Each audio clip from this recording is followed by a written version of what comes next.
À peine foulé le sol de la capitale de l'extrême nord Cameroun, le ministre du Développement urbain et de l'Habitat, Célestine Kétia-Cortez, est déjà sur le terrain. À cet exercice, elle va y consacrer un peu plus de 8 heures de temps.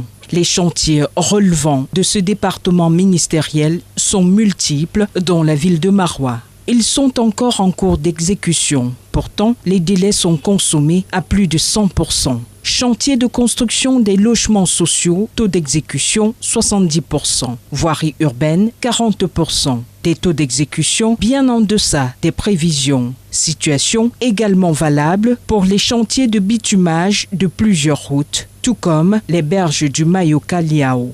Pour cette mission conjointe du ministre du Développement urbain et de l'Habitat et de l'ambassadeur de la France au Cameroun, douche froide. C'est sur le terrain qu'on apprécie la réalité des besoins et des actions qui sont conduites.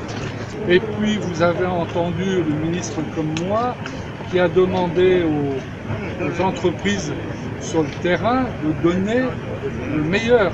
Là aussi, en entendant les cahiers des charges tels qu'ils ont été établis par le ministère, par les parties prenantes quand on est ensemble dans le cadre du CDD, et évidemment la nécessité pour ces entreprises, je redis ça, de travailler en ayant comme objectif ce que les populations attendent. Tout ça en lien avec les pouvoirs publics. Nous avons vu, nous avons beaucoup vu, nous avons observé. Et vraiment, l'heure est donc au recul pour analyser tout ça et tirer les conclusions.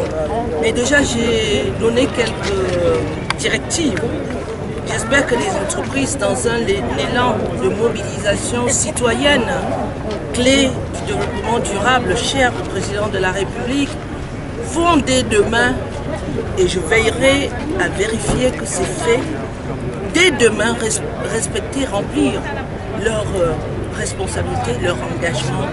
À ce retard sur les chantiers, il faut relever la qualité des travaux, des points examinés au cours de la réunion de restitution convoquée dans les services du gouverneur. Aux côtés de l'ambassadeur de France au Cameroun, la ministre a achevé cette mission conjointe par un échange avec les jeunes du quartier Kakatare sur la nécessité de maintenir leur cadre de vie salubre.